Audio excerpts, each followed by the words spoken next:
Hey everyone, and welcome.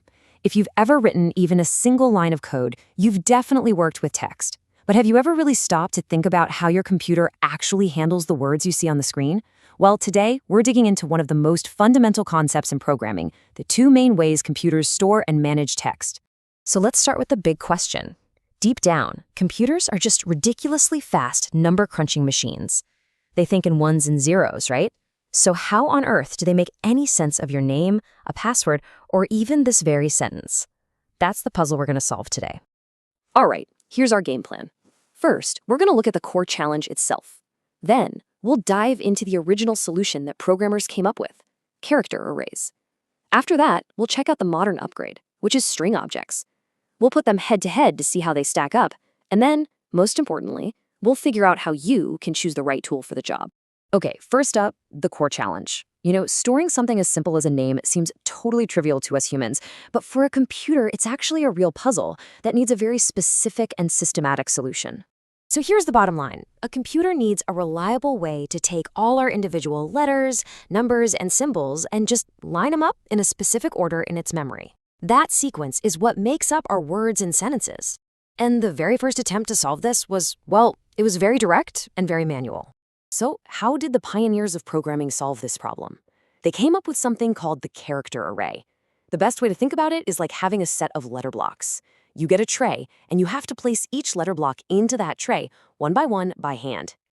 So what is a character array really?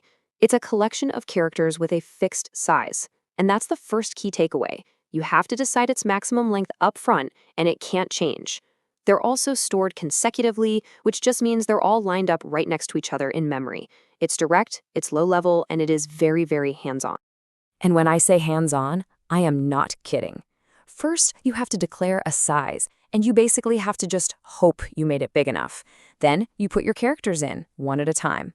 And finally, and this is the most critical part, you have to manually add a special, invisible character at the very end to tell the computer, hey, stop reading, the text is finished.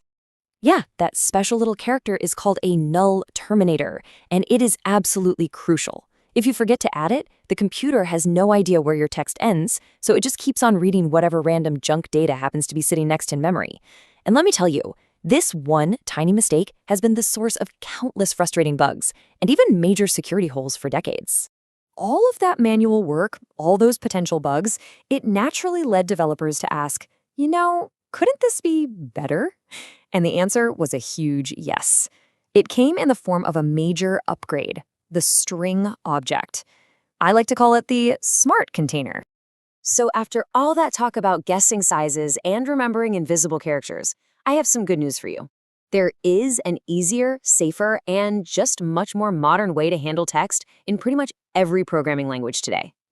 So what is a string object? Well, it's a much more advanced tool. It's this high-level object that basically wraps up all that messy complexity for you. We call it a smart container because it manages its own size, its own memory, and its own ending. It handles all those little details automatically, so you can just focus on what you're actually trying to build. Honestly, string objects basically come with superpowers. They can automatically resize themselves so you never have to guess the length again. They also come with this huge library of built-in tools. Need to search for a word, split a sentence? It's probably just one command. They handle memory way more safely, so no more forgetting that null terminator, and honestly, they're just so much more intuitive to use. All right, so we've got the old school and the new school. Let's put them side by side for a little showdown. Now, this isn't about which one is better in general. It's all about understanding their specific strengths and, of course, their weaknesses. Okay, let's break this down. For memory and flexibility, string objects are the clear winner with their automatic, dynamic nature. Same for ease of use. They are just way less likely to cause bugs. But, and this is the big trade-off, look at performance. Because character arrays are so simple, they are lightning fast. String objects are still really fast, don't get me wrong, but all that smart management adds a tiny bit of overhead. And when it comes to built-in tools, well, it's no contest. Arrays have none, while objects have a whole toolbox ready to go. So, knowing these trade-offs, how do we make the right call? Well, it all comes down to what every good programmer knows. It's about choosing the right tool for the specific job you're doing. So, when do you pick which one?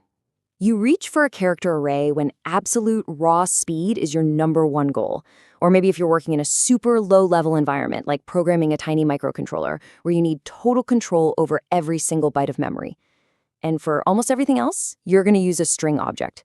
For modern web, mobile, and desktop apps, the safety and the speed of development you get from them is just way more valuable. And that right there is really the key takeaway. This isn't about loving one and hating the other. A truly great programmer understands their entire toolbox, and they know precisely which tool to pull out for any given situation. Understanding this difference is a huge mark of that expertise. So, we've peeled back just one little layer of the digital world today. It really makes you wonder, doesn't it? What other elegant, invisible systems are working behind the scenes, constantly translating our human world into the language of machines, just so we can live our digital lives? Something to think about. Stay curious, and thanks for joining me.